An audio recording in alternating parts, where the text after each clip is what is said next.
വചനം തിരുവചനം. ഈശോമിശിഹായ്ക്ക് സ്തുതിയായിരിക്കട്ടെ. പുറപ്പാട് പുസ്തകത്തിൻ്റെ 32-ാം അധ്യായത്തിൻ്റെ 2-ാമത്തെ തിരുവചനത്തിൽ നാം ഇങ്ങനെ വായിക്കുന്നുണ്ട്. ജനം തങ്ങളുടെ കാതുകളിൽ നിന്ന് സ്വർണ്ണവളയങ്ങൾ ഊരി അവൻ അവയെ മൂശയിലുരുക്കി കാളക്കുട്ടിയെ വാർത്തെടുത്തു. ഇസ്രായേൽക്കാർ കാളക്കുട്ടിയെ വണങ്ങാൻ വേണ്ടിയിട്ട് രൂപപ്പെടുത്തുന്ന ആ തിരുവചനത്തെ നമുക്കൊന്ന് ധ്യാനിക്കാം. കരങ്ങൾ കൂപ്പി ഒരു നിമിഷം പ്രാർത്ഥിക്കാം. കർത്താവേ, ആധുനിക കാലഘട്ടത്തിൻ്റെ കാളക്കുട്ടികളെക്കുറിച്ചുള്ള അവബോധങ്ങളിലേക്ക് ഞങ്ങളെ വളർത്തണമേ. ഉള്ളത് പങ്കുവെച്ച് ദൈവിക അനുഗ്രഹത്തിൽ നിന്നും അപകടകരമായി ചുവടുമാറുന്ന ഞങ്ങളുടെ ജീവിതശൈലിയെ ബോധ്യപ്പെടുത്തി തരണമേ. ഹൃദയപൂർവ്വം പ്രാർത്ഥിക്കാം. അമ്മ മാതാവേ, വളരെ പ്രത്യേകമായിട്ട് ഈ തിരുവചനത്തെ ഈ കാലത്തിനിണങ്ങുന്ന വിധം മനസ്സിലാക്കാൻ ഞങ്ങളുടെ ഹൃദയങ്ങളുടെ ജീവിതങ്ങളെ ഒരുക്കി രൂപപ്പെടുത്തണമേ. ഹൃദയപൂർവ്വം പ്രാർത്ഥിക്കുന്നു. ഈശോമിശിഹായുടെ സകല വാഗ്ദാനങ്ങൾക്കും ഞങ്ങൾ യോഗ്യരാകുവാൻ സർവേശ്വരൻ്റെ പരിശുദ്ധ മാതാവേ ഞങ്ങൾക്ക് വേണ്ടി അപേക്ഷിക്കണമേ. ഈശോയിലേറ്റം പ്രിയപ്പെട്ടവരെ, ദൈവത്തിൻ്റെ കൽപ്പനകളെ ഏറ്റുവാങ്ങാനായിട്ടുള്ള മോശയുടെ യാത്ര തെല്ലൊന്നു വൈകിയപ്പം തങ്ങൾക്ക് കാത്തിരിക്കാനായിട്ട് മനസ്സിൽ നിന്ന് കൃത്യതയോടുകൂടിയിട്ട് പറഞ്ഞ് കാളക്കുട്ടിയെ ഉണ്ടാക്കിയിട്ട് ഇസ്രായേൽക്കാർ ദൈവത്തിൻ്റെ അതിപ്രധാനമായ കൽപ്പനയെ, ഞാനല്ലാതെ മറ്റൊരു ദൈവം ഉണ്ടായിരിക്കരുത്, പൂർണ്ണ ഹൃദയത്തോടും പൂർണ്ണ മനസ്സോടും പൂർണ്ണാത്മാവോടും സർവശക്തിയോടും കൂടെ ദൈവത്തെ സ്നേഹിക്കണമെന്നുള്ള ആ ദൈവിക ഓർമ്മപ്പെടുത്തലിനെ വളരെ ലാഘവത്തോടു കൂടിയിട്ട് ലംഘിച്ചപ്പം, അവിടെ ഒരു കാളക്കുട്ടി രൂപപ്പെട്ടപ്പം, ദൈവത്തിൻ്റെ സ്ഥാനമില്ലാതായപ്പം ഇസ്രായേലിന് വലിയ ദുരന്താനുഭവങ്ങളുണ്ടായി.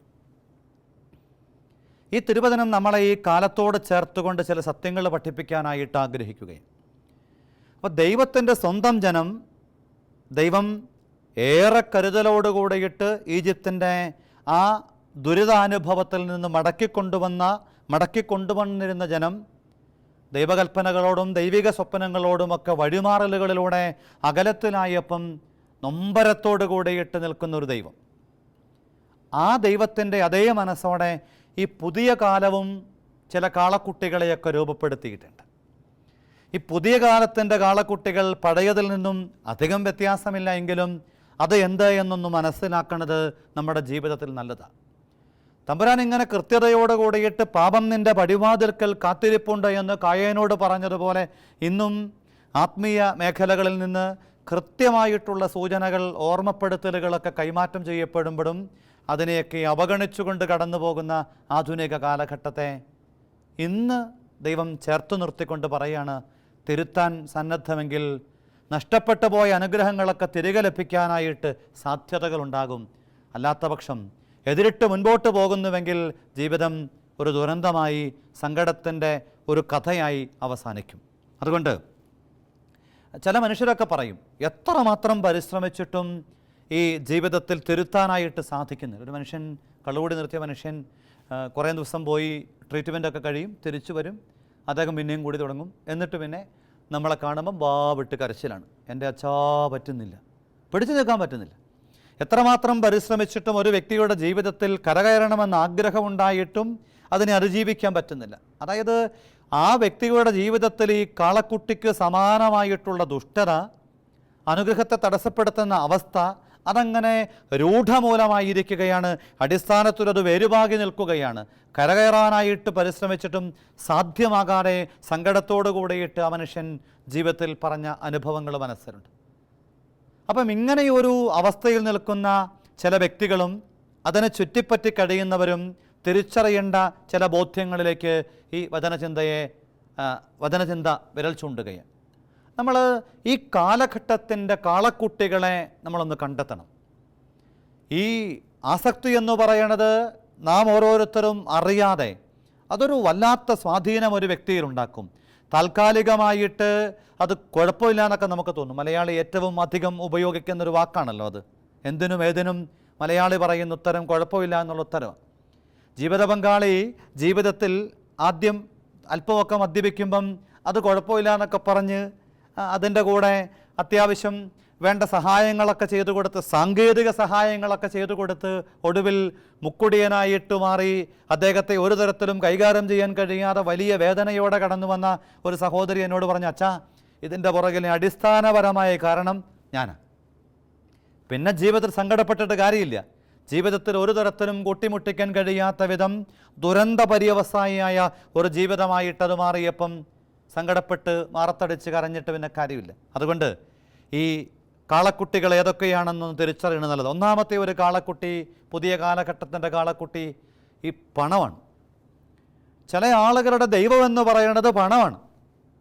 സമ്പത്തിന് വേണ്ടി മാത്രം ജീവിക്കുന്നവർ, സമ്പാദിക്കാൻ വേണ്ടി മാത്രം ജീവിക്കുന്നവർ, അവരുടെ ജീവിതത്തിൽ വേറെ അങ്ങനെയൊക്കെ പറയുന്ന ആളുകളെ ഞാൻ കേട്ടിട്ടുണ്ട്. അയൽബന്ധങ്ങൾ പോലും, ഏറ്റവും അടുപ്പമുള്ള കുടുംബ ബന്ധങ്ങൾ പോലും അവർ ഈ പണത്തിൻ്റെ അളവുകോലിൽ മാത്രം കാണുകയാണ്. സമ്പത്തുള്ളവരെ മാത്രം കുടുംബത്തിൽ വിളിക്കാൻ, പരിഗണിക്കാൻ. ക്രിസ്തു ദർശനങ്ങൾക്ക് ഘടകവിരുദ്ധമായിട്ടുള്ള നിലപാടാണ്. ക്രിസ്തു വളരെ കൃത്യമായിട്ടും ആഘോഷങ്ങളിലൊക്കെ വിളിക്കേണ്ട ആളുകളുടെ ലിസ്റ്റ് അവതരിപ്പിച്ചുകൊണ്ട് പറയും, ഒരിക്കലും നിന്നെ മടക്കി വിളിക്കില്ല എന്നുള്ളവനും തെരുവോരത്തുള്ളവനും ജീവിതത്തിൽ നിനക്കായിട്ട് നന്ദി പോലും പറയാൻ കഴിയാത്തവനുമായ മാറ്റി നിർത്തപ്പെട്ട അവഗണിക്കപ്പെട്ട ജീവിതങ്ങളെ വളരെ ഗൗരവത്തോടു കൂടിയിട്ട് നിൻ്റെ ആഘോഷങ്ങളിൽ നീ വിളിക്കണമെന്ന് പറയുന്ന ക്രിസ്തു ദർശനത്തിൽ നിന്നും തികച്ചും വ്യത്യാസപ്പെട്ട് ഉപകാരപ്പെടുമെന്നുള്ളവനെ, ഉപയോഗിക്കാൻ കഴിയുന്നവരെ മാത്രം കണക്ക് പുസ്തകത്തിൽ എഴുതി ചേർക്കുന്ന ഒരു അപകട സംസ്കാരം പണം ഒരു കാളക്കുട്ടിയാണ്. പണം വേണ്ടെന്നോ ദരിദ്രവാസിയായി ജീവിക്കണമെന്നോ ഒന്നും അർത്ഥമില്ല. ഈ സമ്പത്തിനോടും സമ്പാദനത്തോടുമുള്ള സമീപനത്തിൽ നാം ശ്രദ്ധയുള്ളവരായില്ല എങ്കിൽ അപകടമുണ്ട്. അതൊരു കാളക്കുട്ടിയാണ്. ഈ നാളുകളിലൊക്കെ നമ്മൾ TV ചാനലുകളൊക്കെ കണ്ടു, പൈസ ഇങ്ങനെ 160-180 കോടി രൂപ ഒരു മുതലാളി അടുക്കി വെച്ചിരിക്കുക, നോട്ടായിട്ട് തന്നെ. നമ്മുടെ നാട്ടിൽ തന്നെ കോട്ടയത്ത് പിടിക്കപ്പെട്ട ഒരു സർക്കാർ ഉദ്യോഗസ്ഥൻ മലിനീകരണ ഡിപ്പാർട്ട്മെൻറ്റിനോടൊക്കെ ബന്ധപ്പെട്ട് വീട്ടിലിങ്ങനെ ബക്കറ്റിനകത്തും കുക്കറിനകത്തും ഒക്കെ 10-18 ലക്ഷം രൂപ നോട്ട് കെട്ടുകൾ അടുക്കി വെച്ചിരിക്കുക. എന്തുമാത്രം ആർത്തിയുടെ ഒരു സംസ്കാരമാണെന്ന് ചിന്തിക്കണം. പണം ആവശ്യത്തിലധികം ജീവിതത്തിൻ്റെ ഭാഗമാവുക വഴിയായിട്ട് സത്യത്തിൽ നാം അപകടപ്പെടും എന്ന് തിരിച്ചറിയണം. അത് വേണ്ടെന്നർത്ഥമില്ല, അതിനെ വേണ്ടും വിധം ഉപയോഗിക്കണമെന്നേ അർത്ഥമുള്ളൂ. രണ്ടാമത്തെ ഒരു കാളക്കുട്ടി ലഹരിയുടെ കാളക്കുട്ടി. ഇന്ന് ആഘോഷം എന്ന് പറഞ്ഞാൽ, അടിച്ചു പൊളിക്കുക എന്നൊക്കെ പറഞ്ഞാൽ കുടിച്ചു കൂത്താടുക, ലഹരി വസ്തുക്കൾ ഉപയോഗിച്ച് ബോധമറ്റ് കഴിയുക. ഇന്ന് ആളുകളിലൂടെയൊക്കെ നമ്മൾ പത്രമാധ്യമങ്ങളിലൂടെ നാം കാണുന്ന സങ്കടകരമായ, ഭയപ്പെടുത്തുന്ന ഒരു കാര്യം, ലഹരിക്കടിമകളായി മാറുന്ന ഒരു പുതിയ സംസ്കാരം. അതില്ലാതെ ജീവിക്കാൻ കഴിയാത്ത വിധമെന്ന് പുതിയ തലമുറയിലെ യുവജനങ്ങൾ പ്രത്യേകിച്ചും മാറിക്കൊണ്ടിരിക്കുകയാണ്. ഭയപ്പെടുത്തും നമ്മളെ. അത് വിദേശത്തും സ്വദേശത്തും ഒക്കെ കഴിയുന്ന മക്കളുടെ ജീവിതം നമ്മൾ ചിന്തിക്കുന്നതിലുമൊക്കെ അപ്പുറം ഈ ലഹരിക്കടിമപ്പെട്ട് കടന്നു പോവുകയും, സ്കൂൾ തലം മുതൽ തന്നെ 7ലും 8ലുമൊക്കെ പഠിക്കുന്ന കുഞ്ഞുങ്ങളെപ്പോലും ഇത്തരം ആളുകൾ അപകടപ്പെടുത്തി വലവീശി വീഴ്ത്തുന്നുണ്ട് എന്ന് സത്യം തിരിച്ചറിയുമ്പം അത് ഭയാനകമായിട്ടുള്ളൊരു ഭാവിയിലേക്കുള്ള ഒരു മുൻസൂചനയാണെന്ന് ഓർമ്മിക്കണം. സുബോധം നഷ്ടപ്പെട്ട ഒരു തലമുറയെ വാർത്തെടുക്കാനായിട്ട് ലഹരി കാരണമായിട്ട് മാറും. അതുകൊണ്ടാണ് പ്രഭാഷകൻ്റെ പുസ്തകം 19-ാം അധ്യായം 1-ാം തിരുവചനം പറയും, ചെറിയ കാര്യങ്ങൾ അവഗണിക്കുന്നവൻ പതിയെ പതിയെ നശിക്കും. തുടർന്ന് ഈ മദ്യത്തോടൊക്കെ ബന്ധപ്പെടുത്തിയിട്ട് കൃത്യമായ സൂചനകളൊക്കെ നൽകുന്നുണ്ട്. അതുകൊണ്ട് ലഹരി ഇന്ന് ഒരു അപകടത്തിൻ്റെ കാളക്കുട്ടിയായിട്ട് ഉയർന്നു നിൽക്കുന്നുണ്ട്. അത് പ്രായഭേദമന്യേ ആഘോഷം സമം ലഹരി എന്ന ശൈലിയിലേക്ക്, എന്ന് വെച്ചാൽ നമ്മുടെ തലമുറയെ വല്ലാതെ ബാധിക്കുന്ന ഒരു കാളക്കുട്ടിയായിട്ട് ലഹരി മാറിയിട്ടുണ്ട് എന്ന സത്യം നാം കൃത്യമായും തിരിച്ചറിയണം. മറ്റൊരു കാളക്കുട്ടിയെ നമുക്ക് കാണാൻ പറ്റുന്നത് മൊബൈൽ ഫോണും സോഷ്യൽ മീഡിയ ഉപയോഗങ്ങളും അതിനോടൊക്കെ ബന്ധപ്പെടുത്തിയിട്ട്. പഴയ കാലത്തിൻ്റെ കാളക്കുട്ടിയൊക്കെ മാറി. ഇന്നിപ്പം സോഷ്യൽ മീഡിയയോട് ബന്ധമില്ലാത്തവരോ മൊബൈൽ ഫോൺ ഉപയോഗിക്കാത്തവരോ ഇല്ലെന്ന് തന്നെ പറയേണ്ടതായിട്ട് വരും. ഇന്ത്യ മഹാരാജ്യത്തെ മൊത്തം ടോയ്ലറ്റിനേക്കാളും എണ്ണം മൊബൈൽ ഫോണുകളുണ്ട് എന്നാണ് ഒരു പഠനം ഈ നാളുകളിൽ വായിച്ചപ്പം അറിയാൻ കഴിഞ്ഞത്. എന്ന് വെച്ചാൽ അത്രമാത്രം ഇത് നമ്മുടെ ഇടയിൽ പ്രചാരം നേടിയിരിക്കുകയാണ്. കോവിഡ് മൂലം കുഞ്ഞുങ്ങൾക്ക് പോലും അവകാശമായിട്ട് പണ്ടുണ്ടായിരുന്നില്ല മൊബൈൽ ഫോണ്. ഇന്ന് വളരെ പേഴ്സണലായിട്ട് മൊബൈൽ ഫോണുണ്ട്.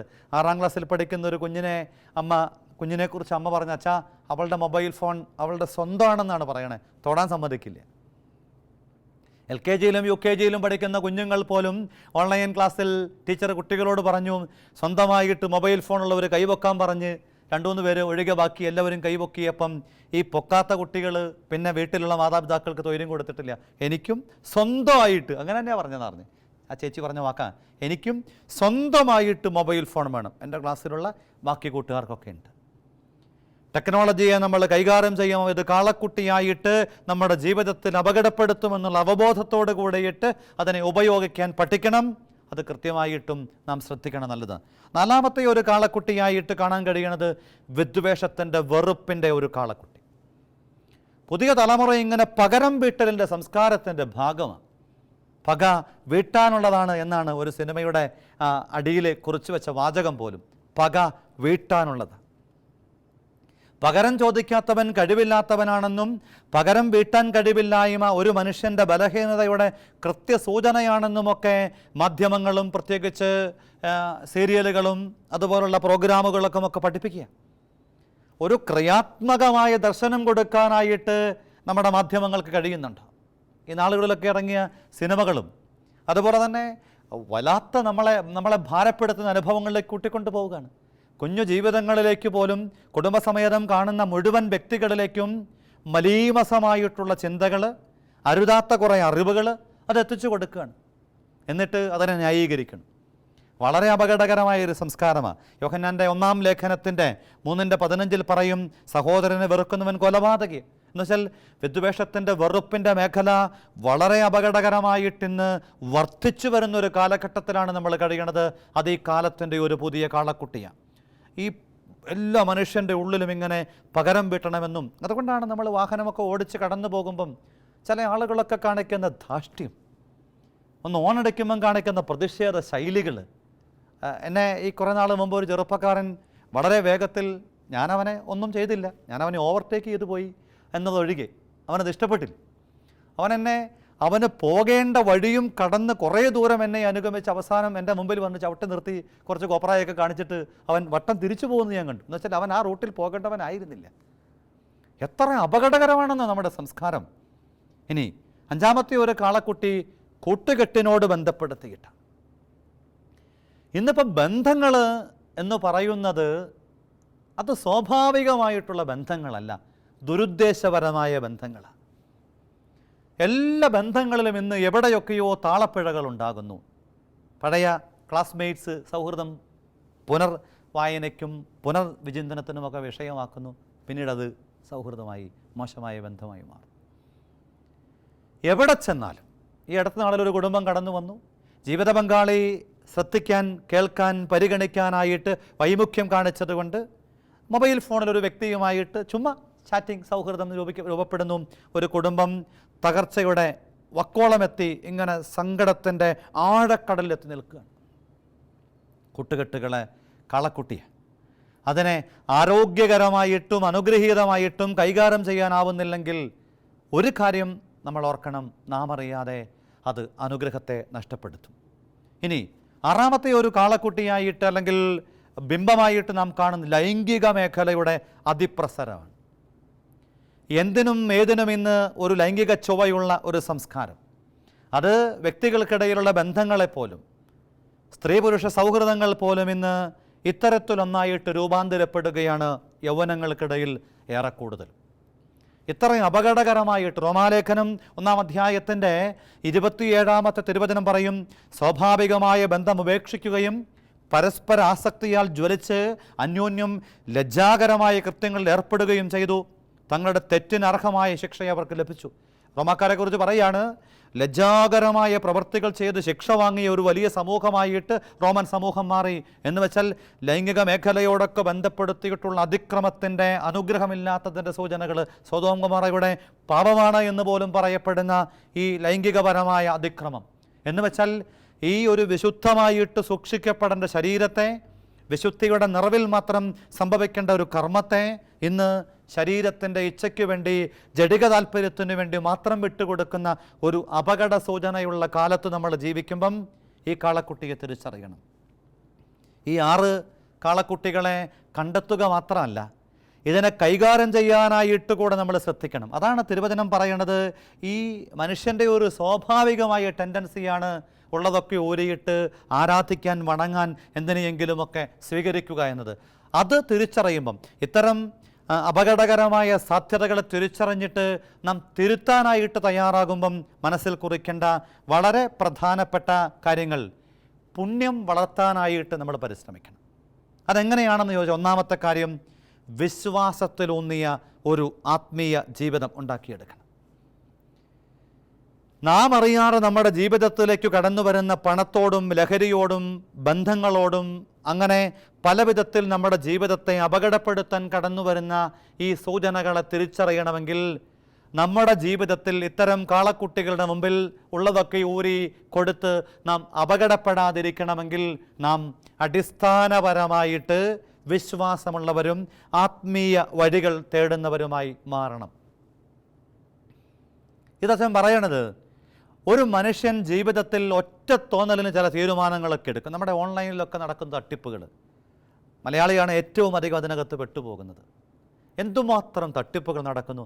എല്ലാ ദിവസവും എന്നോണം പത്രമാധ്യമങ്ങളിൽ നാം ഇത് വായിക്കുന്നുണ്ട്. എന്നിട്ടും അത് കുറയുന്നില്ല, കൂടിക്കൊണ്ടിരിക്കുകയാണ്. ഈ കഴിഞ്ഞ നാളിൽ പോലും ഒരു ചേച്ചി എന്നെ വിളിച്ച് പറഞ്ഞു, വീട്ടമ്മമാർക്കും തൊഴിലില്ലാത്തിരിക്കുന്നവർക്കുമൊക്കെ വളരെ സഹായകരമാണ് എന്ന് പറഞ്ഞിട്ട് അതിൻ്റെ പേരൊന്നും ഞാൻ പറയുന്നില്ല, ഒരു ഗ്രൂപ്പിൽ ചേര്, ആദ്യം ചുമ്മാ ഒരു 20,000 രൂപയെങ്കിലും മുടക്കിയാൽ മതി, പിന്നെ ഒരു കൊല്ലം കൊണ്ട് ലക്ഷക്കണക്കിന് ഉണ്ടാകുമെന്നൊക്കെ പറഞ്ഞിട്ട് പെടുത്തിയിരിക്കുക. എന്നിട്ട് എന്നോട് പൈസ കൊടുത്തു കഴിഞ്ഞ് വിളിച്ചു ചോദിച്ചു, ചേച്ചാ ചേർന്നാൽ കുഴപ്പമുണ്ടോ?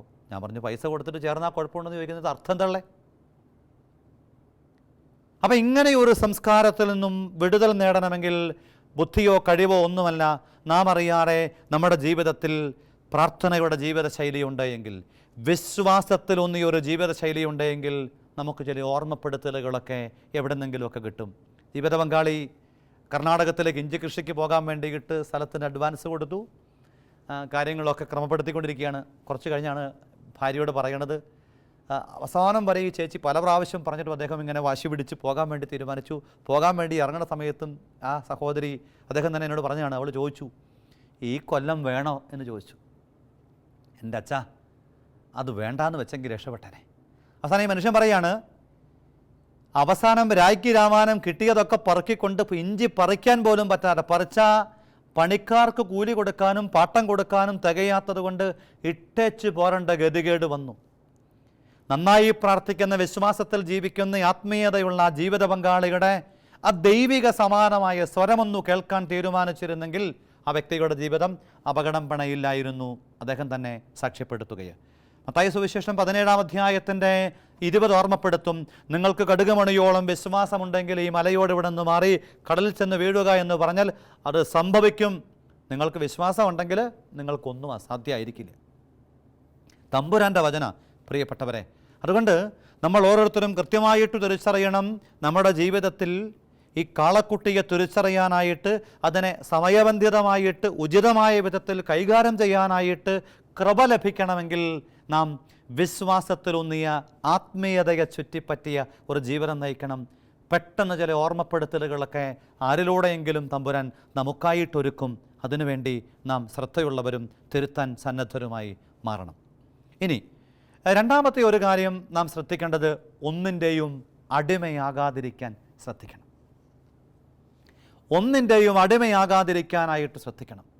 അത് പണത്തിൻ്റെയാകാം, അത് മദ്യത്തിൻ്റെയോ മയക്കുമരുന്നിൻ്റെയോ ആകാം, അതേതെങ്കിലുമൊക്കെ സൗഹൃദത്തോട് ബന്ധപ്പെടുത്തിയാകാം. ജീവിതത്തിൽ നാം ഒന്നിൻ്റെയും അടിമയാകാതിരിക്കുന്നുവെങ്കിൽ നാം അറിയാതെ നമ്മുടെ ജീവിതം അനുഗ്രഹത്തിലേക്ക് വേഗത്തിലെത്തിക്കോളും. എന്തെങ്കിലും ഒരു അടിമത്തം ഒരു വ്യക്തിയുടെ ജീവിതത്തിലുണ്ടെങ്കിൽ, ഒരു കാര്യം എൻ്റെ പ്രിയപ്പെട്ട എന്നെ കേൾക്കുന്നവരെ മനസ്സിൽ കുറിച്ചോ, ഏതെങ്കിലും ഒരു ആസക്തി നിൻ്റെ ജീവിതത്തിൽ, ഒരു അടിമത്തം നിൻ്റെ ജീവിതത്തിൽ ഉണ്ടെങ്കിൽ തിരിച്ചറിയണം, ഉറപ്പോടെ മനസ്സിലാക്കിക്കോ, നീ അറിയാതെ ആ അടിമത്തം നിന്നെ അവസാനിപ്പിക്കും. ഏതാ വലിയ പാപം, ഏതാ വലിയ തിന്മ, ഏതാ വലിയ ആസക്തി എന്നൊക്കെ ചോദിച്ചാൽ അങ്ങനെ ഒന്നില്ല. ഒരുപക്ഷെ എൻ്റെ ജീവിതത്തിലെ വലിയ ആസക്തി എന്ന് പറയുന്നത് മൊബൈൽ ഫോണിൻ്റെ ഉപയോഗമാകാം, സോഷ്യൽ മീഡിയയുടെ സൗഹൃദമാകാം, ഒരുപക്ഷെ മദ്യമാകാം, മയക്കുമരുന്നാകാം, അല്ലെങ്കിൽ ചുമ്മാ ചില വേണ്ടാത്ത സായാംകാലത്തെ സൗഹൃദങ്ങളാകാം, ആത്മീയതയോടുള്ള പുച്ഛമോ അല്ലെങ്കിൽ അതിനോടുള്ള നിന്ദനാഭാവങ്ങളോ ആവാം. ഏതും അപകടകരമാണ്. അത് ഡിഗ്രി ദൈവം തീരുമാനിക്കും. അതുകൊണ്ട് യോഹന്നാൻ്റെ സുവിശേഷം 8:34 പറയും, പാപം ചെയ്യുന്നവൻ പാപത്തിൻ്റെ അടിമയാണ്. പാപം വഴിയായിട്ട്, ബന്ധനങ്ങൾ വഴിയായിട്ട് നമ്മൾ അതിൻ്റെ അടിമയായിട്ട് മാറിക്കഴിയുമ്പം പിന്നെ നമുക്ക് നമ്മുടെ മേൽ നിയന്ത്രണം ഉണ്ടായിരിക്കുകയില്ല. റോമാലേഖനം 7:15 മുതൽ 17 വരെയുള്ള വചനം പറയും, ഞാൻ ചെയ്യുന്ന പ്രവർത്തികൾ തന്നെ എനിക്ക് പിടികിട്ടണില്ല, ഞാൻ ഇച്ഛിക്കുന്ന നന്മ ചെയ്യാനായിട്ട് എന്നെക്കൊണ്ട് കഴിയുന്നില്ല. എന്നിട്ട് പൗലോസ്ലീഹ സമ്മതിക്കുകയാണ്, ഞാൻ ആഗ്രഹിക്കുന്നത് ചെയ്യാൻ എന്നെക്കൊണ്ട് കഴിയുന്നില്ലെങ്കിൽ അതിൻ്റെ പുറകിലെ കാരണം എന്നിൽ കുടികൊള്ളുന്ന പാപമാണ്. പാപം ഒരു വ്യക്തിയെ അടിമയാക്കി മാറ്റുക വഴിയായിട്ട് ഒരു വ്യക്തിക്ക് ജീവിതത്തിൽ കൃത്യമായിട്ട് തീരുമാനങ്ങൾ എടുക്കാനായിട്ട്, വ്യക്തമായ ഒരു ദിശാസൂചികയുടെ പുറകിൽ യാത്ര ചെയ്യാനായിട്ട്, അനുഗ്രഹമുള്ളൊരു വ്യക്തിയായി മാറാൻ ഒക്കെ കഴിയാതെ പോകും. അതുകൊണ്ട് ഏറെ നമ്മൾ ശ്രദ്ധിക്കണം. നമ്മുടെ ജീവിതത്തിൽ ഒന്നിൻ്റെയും അടിമയാകാതിരിക്കാനായിട്ട് ശ്രദ്ധിച്ചാൽ നമ്മളിൽ പുണ്യം വളരാനായിട്ട് തുടങ്ങും. അടുത്ത കാര്യം, വിദ്വേഷത്തെ, വെറുപ്പിനെ ഉപേക്ഷിക്കാനായിട്ട് തീരുമാനിക്കണം. ഇന്ന് ഒരുപാട് പേരുടെ ജീവിതം തകരുന്നതിൻ്റെ പുറകിലെ കാരണം തേടി അന്വേഷിച്ചെത്തുമ്പം ഈ വിദ്വേഷത്തിൻ്റെ, വെറുപ്പിൻ്റെ മേഖലയാണ്.